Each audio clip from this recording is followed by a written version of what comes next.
Yo quiero compartir algunos minutos, una reflexión bajo el título Llevando cautivo todo pensamiento. Los pensamientos producen emociones y las emociones nos llevan a actuar de alguna manera, ¿verdad? Pensamiento, emoción y acción. Antes de usted hacer cualquier cosa, primero lo pensó, antes de hacerlo. A menos que estemos actuando bajo una modalidad de emergencia, ¿verdad? Cuando el ser humano está bajo una situación de emergencia, se activan unos mecanismos fisiológicos, ¿ok? Hay un sistema que se llama el sistema simpático y el parasimpático. El simpático es que cuando ocurre una situación de emergencia, por ejemplo, estamos nosotros aquí y de momento explotó algo allá afuera, una explosión grande. En ese momento de escuchar la explosión, usted y yo vamos a reaccionar de forma automática, sin pensarla. Probablemente muchos, cuando escuchen la explosión, muchos van a gritar. Otros se van a levantar y van a salir corriendo. Otros probablemente se van a tirar al piso, ¿verdad? Son cosas que posiblemente ocurran. Así que en esas situaciones de emergencia, ¿verdad?, vamos a reaccionar de forma automática. Nuestro sistema nervioso central, el cerebro, va a enviar un mensaje a través de la espina dorsal, a través de esa columna central, va a enviar un mensaje para que nosotros reaccionemos sin pensar. Pero eso es solamente en situaciones de emergencia. En la vida común, se supone que tú y yo, antes de actuar, primero estemos pensando. ¿Qué pasa? Estamos experimentando una serie de pensamientos a través del día a día. Pensamientos positivos, pensamientos negativos, una serie de pensamientos. Pero muchas veces esos pensamientos no son conforme al reino espiritual. Muchas veces esos pensamientos no son conforme al mundo espiritual, conforme a la voluntad de Dios. Entonces, ¿qué sucede?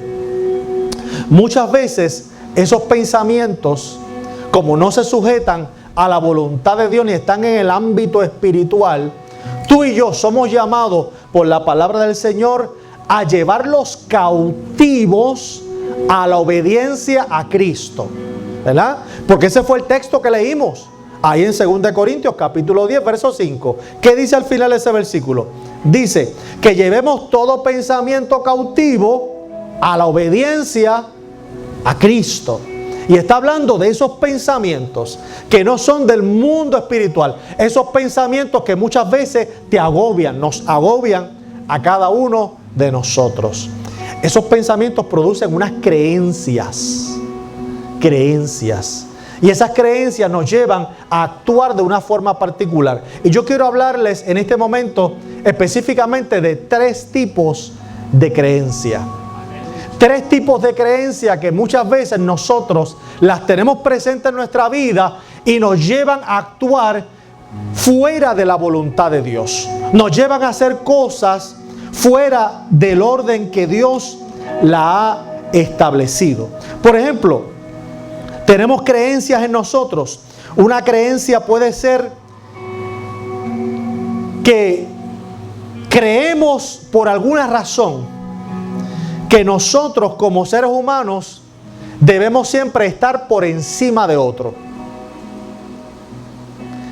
Creemos que debemos estar siempre al frente de los demás. Y es un pensamiento que va en contra de la naturaleza del cristiano. Vaya conmigo al libro de Romanos, ahí un momentito, rapidito. Se lo quiero probar por la Biblia. Vaya conmigo al libro de Romanos, capítulo 12. Romanos capítulo 12. Yo le quiero mostrar a usted por qué ese pensamiento que muchas veces tenemos, esa creencia de que yo debo estar por encima de los demás y que primero yo, segundo yo y tercero yo, ese pensamiento no está acorde al reino espiritual. Eso no es un pensamiento correcto, no es un pensamiento de Dios, no es una creencia de Dios. ¿Ves? Ese pensamiento le pertenece al mundo, esa creencia le pertenece al mundo. ¿Por qué? Porque parte de las obras de la carne son ¿qué? Envidia, egoísmo, ira, maledicencia. Son obras de la carne. Y esos pensamientos pertenecen a esas obras de la carne. Pero en nosotros, mire como dice Romanos capítulo 12, el verso 3. ¿Lo tiene? Vaya conmigo, Romanos capítulo 12, verso 3. Digo pues, por la gracia que me es dada, a cada cual que está entre vosotros, que no tenga más alto que concepto de sí que el que debe tener. Repito, que no tenga más alto concepto de sí que el que debe tener, sino que piense de sí con cordura, conforme a la medida de fe que Dios repartió a cada uno. La Biblia nos está diciendo que tú no debes pensar de ti más allá e irte por encima de los demás. Que no debemos pensar de que primero yo, segundo yo y tercero yo. Esa creencia no puede estar en nosotros. Esa creencia es del mundo.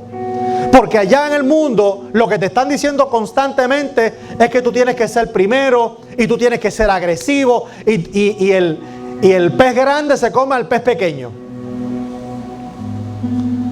Pero eso es el mundo. Aquí no. Aquí es diferente. Aquí es distinto. En una ocasión, una mujer, vamos a ver si usted se acuerda de este evento. Una mujer se acercó al maestro con una petición descabellada.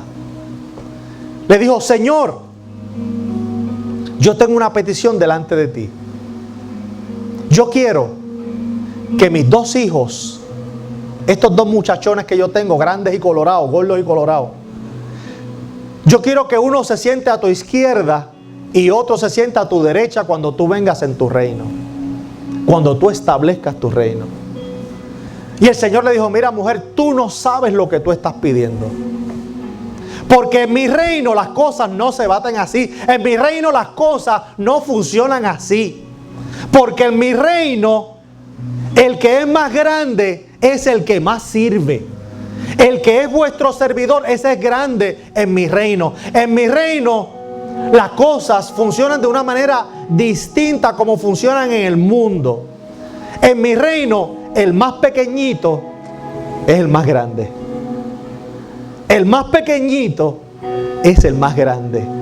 El más humilde es el más importante. El más humilde es el que llama la atención de Dios en mi reino. Y Jesús le dijo a la mujer: mira, mujer, primero, que tú no sabes lo que me estás pidiendo. Segundo, que eso no me es dado a mí el otorgarlo. Eso es un asunto de mi Padre. Así que lo importante ahora, mujer, es que todos estemos haciendo la voluntad de Dios. Que todos humildemente estemos sirviendo. Así que el concepto y la creencia, el pensamiento de que nosotros debemos estar por encima de los demás para tener éxito, para estar bien, para lograr nuestras cosas. Ese concepto, esa creencia no es del reino espiritual. Ese concepto es del mundo. Porque allá en el mundo las cosas funcionan así. Allá en el mundo, el que tiene que pasarle por encima al otro para obtener alguna cosa, pues allá las cosas funcionan de esa manera. Pero en el reino espiritual son distintas. Aquí el que es más humilde alcanza el favor de Dios. Mientras más tú sirves y mientras más frutos tú das, más tú te vas a humillar, más tú te vas a inclinar a la presencia de Dios. Mientras más frutos tú lleves. Así que ese pensamiento, esa creencia, hay que rechazarla. No es parte de la naturaleza espiritual. Pero también hay otros pensamientos y otras creencias que van en contra del espíritu. Por ejemplo, esos pensamientos que constantemente nos llevan a traer excusas, a dar excusas. Hay personas que se dedican constantemente a dar excusas, como Moisés. Moisés, Dios lo llama en medio de una zarza ardiendo que no se consumía. Dios lo llama, Dios le da la encomienda. Y Moisés le da la excusa a Dios de que él es tartamudo, de que él es gago, de que él es torpe hablando. Cosa que no tenía fundamento, no tenía validez.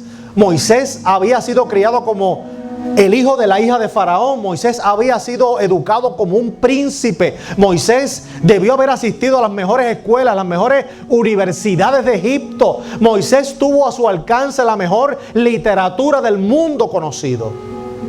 Y si Moisés hubiera tenido alguna dificultad del habla, usted puede estar seguro que a Moisés le hubieran dado las mejores terapias del habla. Moisés las hubiera recibido. Así que era una excusa no fundamentada y vana. De hecho, una vez Moisés comienza el ministerio, usted no va a encontrar en alguna parte de la Biblia que Aarón estuvo hablando por Moisés. Moisés era el que hablaba. Moisés era el que hablaba. Así que Dios le dice a Moisés: mira, Moisés, yo fui el que le dio la lengua al que habla. Yo fui el que creé la voz, yo fui el que creé la boca, los labios, yo fui el que le di el don al ser humano de poder hablar, yo fui el que te creé a ti. Así que si tú estás poniendo por excusa el que tú eres tartamudo, en esta hora yo te puedo sanar y te puedo dar la capacidad para que tú hables con la fluidez necesaria. Pero el punto no era que Moisés era supuestamente tartamudo, eran las excusas. Y en el mundo hay un refrán que dice que las excusas sirven ¿para quién? Para el que las da. Las excusas sirven para el que las da. Las excusas son un mecanismo de defensa para nosotros cubrirnos, protegernos, ¿verdad? Pero para Dios las excusas no son válidas. Porque cualquier excusa que tú puedas tener, Dios la derriba al instante. ¿Cuál es tu excusa? ¿Cuál es tu excusa? Señor, mi excusa es que yo estoy enfermo. Si esa es tu excusa, Dios te puede dar la sanidad y la fortaleza al instante, conforme a su voluntad. Señor, mi excusa es que no tengo recursos. Mi excusa es que yo no sé hacer nada. Mi excusa es que no tengo sabiduría, que no tengo la capacidad. Y la Biblia dice: si alguno esté falto de sabiduría, si alguno está falto de capacidad, si alguno necesita algo, pídale a Dios que Él va a dar en abundancia. No hay excusa que valga para el Señor. Todo lo que tú necesites, los recursos que tú necesites, las destrezas que tú necesites, Dios te las da, Dios te las suple, Dios te capacita para que tú puedas hacer la obra que Él te ha encomendado, para que tú puedas cumplir el propósito de Dios en tu vida. ¿Cuál es la excusa? Así que esos pensamientos que muchas veces vienen y que crean esas excusas en nosotros, hay que derribarlos en el nombre del Señor. Otros pensamientos que vienen y crean en nosotros cierto tipo de creencias son los complejos. Los seres humanos somos muy dados a tener complejos. Complejos porque estoy viejo, complejos porque estoy gorda, estoy gordo, complejos por esto, porque soy bajito, porque soy alto, complejos porque soy muy flaco, complejos por todo.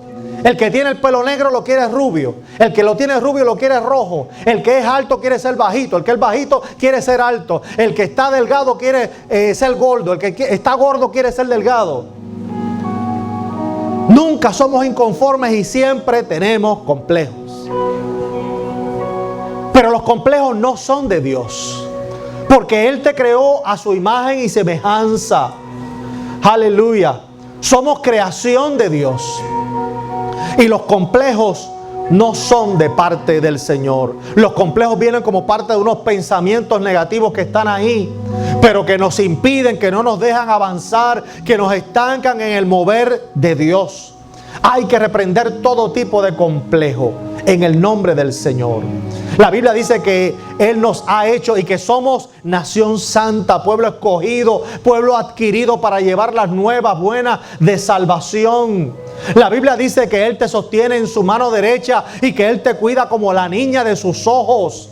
Él está atento a todas tus necesidades y Él tiene inclusive contado todos los cabellos de tu cabeza. Así que Él está atento a todos los detalles de tu vida. Por lo tanto, no debemos tener complejo alguno. Si hay algo que a ti no te satisface, si hay algo que a ti no te agrada, que no te gusta y puedes hacer cambio, pues muévete hacia el cambio. Pero deja el complejo a un lado, porque el complejo distorsiona la imagen que Dios ha diseñado en nosotros. El complejo distorsiona. Cuando tenemos complejos y nos miramos al espejo, la imagen que estamos viendo no nos gusta. No es porque está mal, es porque la estamos distorsionando. La estamos distorsionando. Entonces el complejo no deja ver de igual forma y distorsiona la visión espiritual. Cuando nosotros contemplamos nuestra vida espiritual, no podemos ver las victorias que el Señor nos ha dado y no podemos ver todas las cosas lindas, hermosas, grandes, poderosas que el Señor ha hecho en cada una de nuestras vidas, porque tenemos una visión distorsionada, porque estamos llenos de complejos, llenos de complejos. Pero en esta hora el Señor nos llama a que echemos a un lado todo complejo. ¿Se acuerdan aquel momento cuando David quería honrar la memoria de Jonatán y hacer valer la promesa que él le había hecho a Jonatán? Que David le dice a Siba: Siba, ¿habrá quedado alguien de la familia de Saúl? ¿Habrá quedado alguien a quien yo pueda honrar para perpetuar la memoria de Jonatán y hacer valer la promesa que yo le hice? Y Siba le dijo a David: mira, sí, David, precisamente queda un hijo de Jonatán, queda un muchacho que vive en un barrio pobre, en lo más miserable que hay un muchacho llamado Mefiboset, que es lisiado, está paralítico, y vive por allá, en un barrio miserable, vive en un gueto, en un arrabal.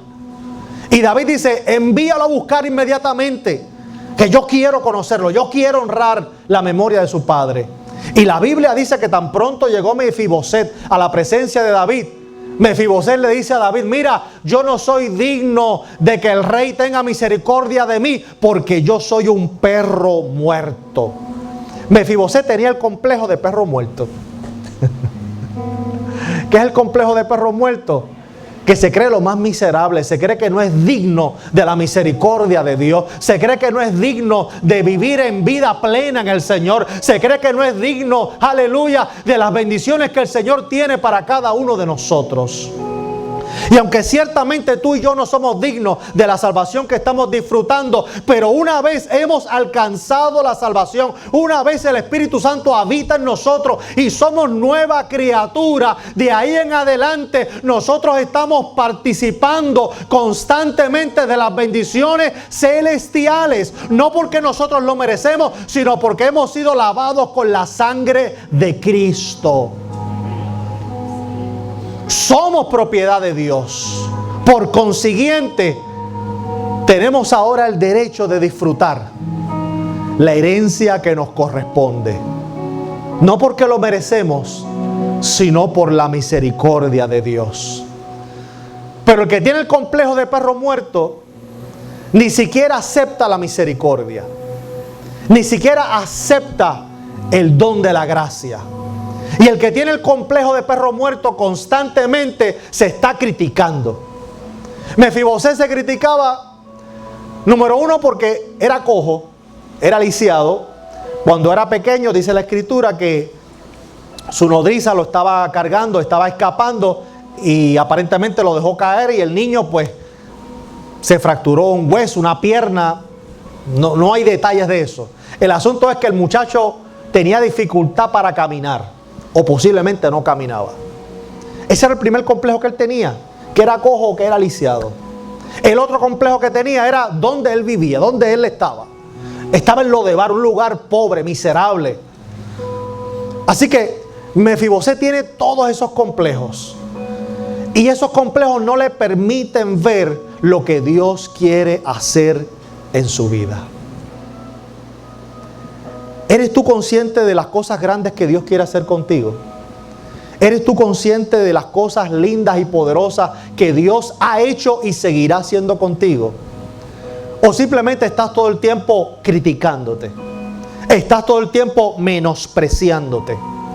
¿Estás todo el tiempo diciéndote a ti misma, aceptando esos pensamientos negativos, aceptando esos dardos de las tinieblas, donde esos dardos, esos pensamientos te dicen que estás feo, que estás fea, que estás gordo, gorda, que te ves mal, que la gente no te ama, que la gente no te quiere, que Dios no te ama? Estás aceptando todo el tiempo ese tipo de pensamiento, ese tipo de dardo. Pues la Biblia nos dice que la fe es un escudo. Y la fe, aleluya, es el escudo con el cual nosotros nos vamos a cubrir de esos dardos de las tinieblas, de esos pensamientos negativos que nos llevan a nosotros criticarnos constantemente.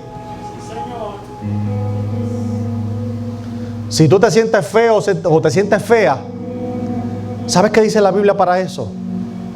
Engañosa es la gracia y vana la hermosura. La mujer que teme a Jehová, esa será alabada.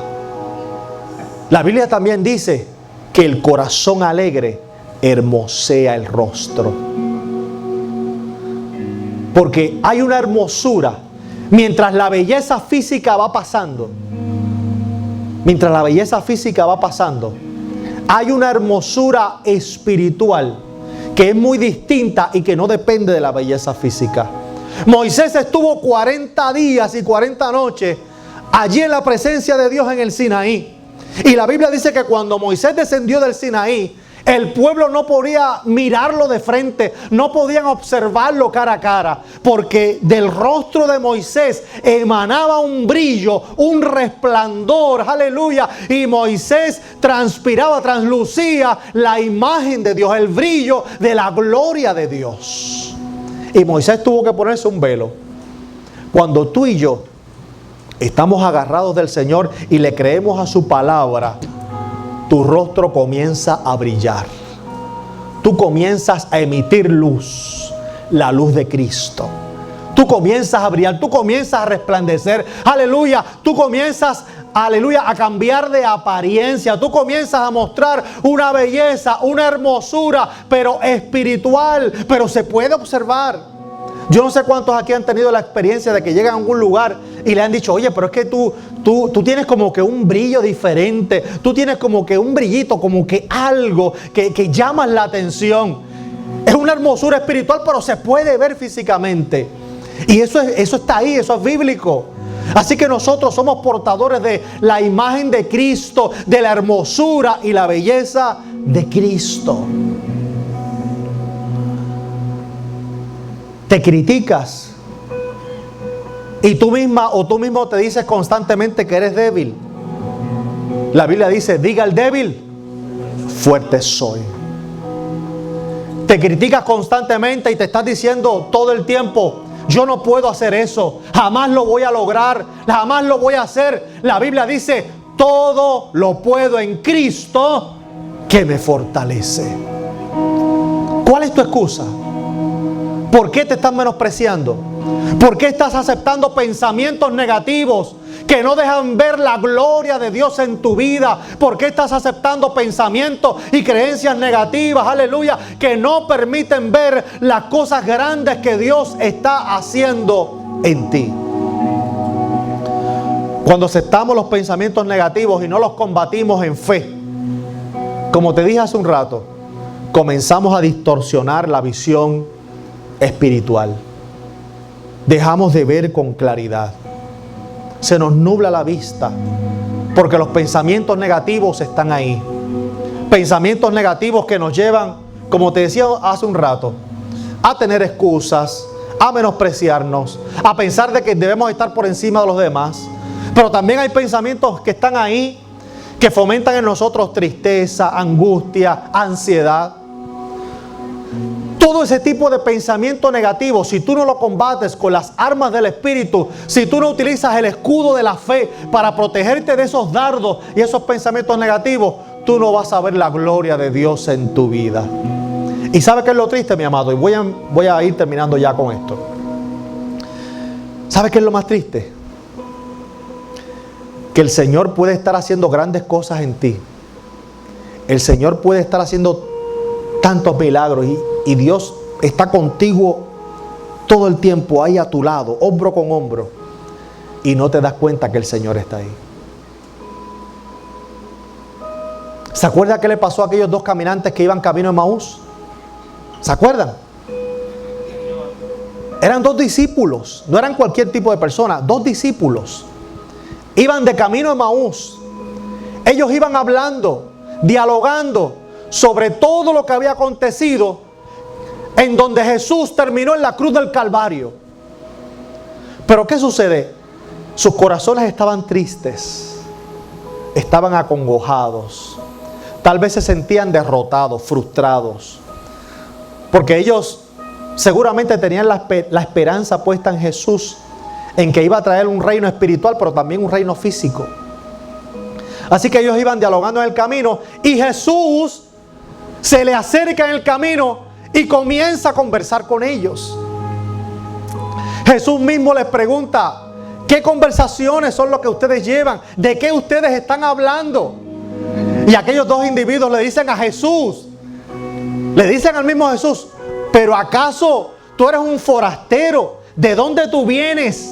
¿De dónde tú has salido que estás ajeno a todo lo que ha estado ocurriendo en Israel?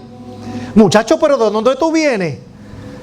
Si tú no te has enterado de todo lo que ha pasado hasta ahora, ¿de dónde tú eres? Y era el mismo Jesús.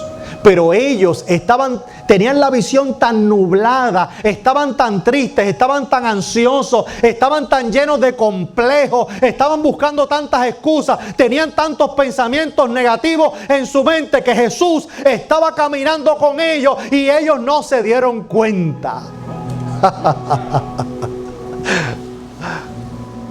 Había que tener la vista bien nublada para eso, ¿sabes? Eran dos discípulos.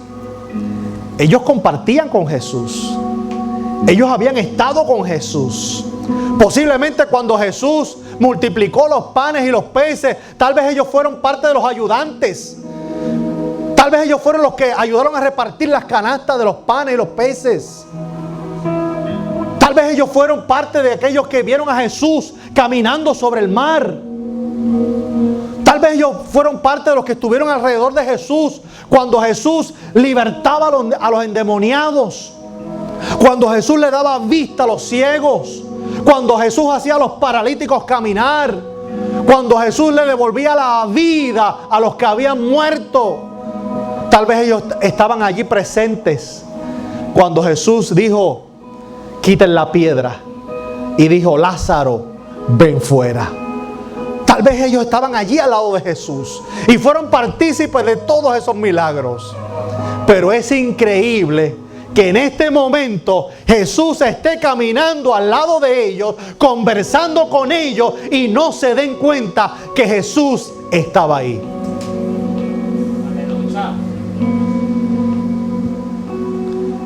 ¿Cuántas veces eso nos puede haber ocurrido a nosotros?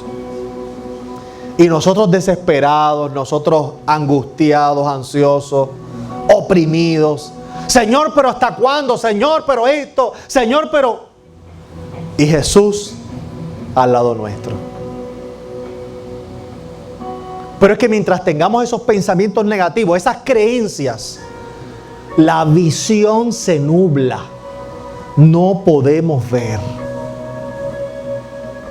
Y no es hasta que Jesús se sienta con ellos a la mesa y parte el pan, que dice la Biblia que recuperaron la visión espiritual. Sus ojos fueron abiertos, sus ojos espirituales, y se dieron cuenta en ese instante que Jesús parte el pan y desapareció de su vista, que ellos dijeron: con razón, oye, pero tú no te dabas cuenta que había algo diferente cuando tú y yo caminábamos y hablábamos, mientras Él escuchaba y Él interrumpía y hablaba con nosotros, nuestro corazón ardía, nuestro corazón saltaba, había como un fuego en nuestro interior, había algo poderoso en nuestra vida mientras Él caminaba con nosotros, pero no lo veíamos, no nos damos cuenta. Fíjate que mientras Jesús estuvo caminando con ellos, que aunque ellos no veían, no se daban cuenta que era Jesús, pero estaba ocurriendo algo poderoso en su vida, estaba ocurriendo un milagro en ellos, estaba ocurriendo algo extraordinario en sus vidas, aunque ellos no se dieron cuenta que era Jesús. ¿Qué pensamientos son los que hay en tu vida en esta hora que no te dejan ver que el Señor está ahí? ¿Qué pensamientos negativos son? ¿Qué complejos son los que están ahí que no te dejan ver la gloria de Dios? ¿Qué excusas son las que hay en tu vida que no te dejan darle gloria al Señor ni hacer su voluntad? Sea lo que sea que haya ahí en tu mente, sea lo que sea que haya en tu corazón, échalo a un lado en el nombre de Jesús. Sea el pensamiento, la creencia que sea, que no te deja ver la gloria de Dios. La Biblia te dice en esta hora que lleves ese pensamiento cautivo a la obediencia a Cristo. Antes de llevar ese pensamiento cautivo, tienes que debilitarlo. ¿Cómo tú debilitas algo? Fácil. No fortaleciéndolo. Si tú quieres debilitar algo, pues tienes que dejar de fortalecerlo. ¿Cómo tú debilitas un pensamiento? Dejando de fortalecer ese pensamiento. ¿Y cómo tú fortaleces un pensamiento? Cuando tú lo crees. Cada vez que viene un dardo negativo y te dice que tú estás derrotado, que Dios no te ama, que los hermanos no te aman, que eres feo, que eres fea, que estás gorda, que estás flaco, que eres alto, que eres muy bajito, cualquier que sea el pensamiento, el dardo negativo, no le creas, recházalo en el nombre del Señor. Rechaza ese pensamiento en el nombre de Cristo. No lo alimentes, no lo fortalezcas. Y tú contrarréstalo con la palabra, contrarréstalo con la Escritura. Batalla el pensamiento negativo con la palabra del Señor. Viene el pensamiento de derrota, donde el pensamiento te dice jamás lo vas a lograr, tú no vas a salir del hoyo, no vas a salir del estancamiento, no vas a progresar, no vas a hacer esto otro. Reprende el pensamiento y dile: pensamiento negativo, dice la Biblia, diga el débil, fuerte soy. Yo soy fuerte en Cristo y mi batalla no la peleo yo, Cristo la está peleando por mí. Esto no depende de mi fuerza, depende del Señor. Y si el Señor está conmigo, ¿quién contra mí? Así que como el Señor es el que va a pelear y Él va a obtener la victoria Él me la va a otorgar a mí. Reprende el pensamiento negativo, sea cual sea, en el nombre del Señor. Él es el que nos prepara, el que te ciñe de poder, el que prepara tus manos para la batalla, el que te eleva la roca que es más alta que tú. Él es el que te llena de victoria, el que te hace más que vencedor, el que llena tu vida de gozo, de paz, de plenitud. En esta hora reprendemos todo pensamiento negativo y lo llevamos cautivo a la obediencia a Cristo.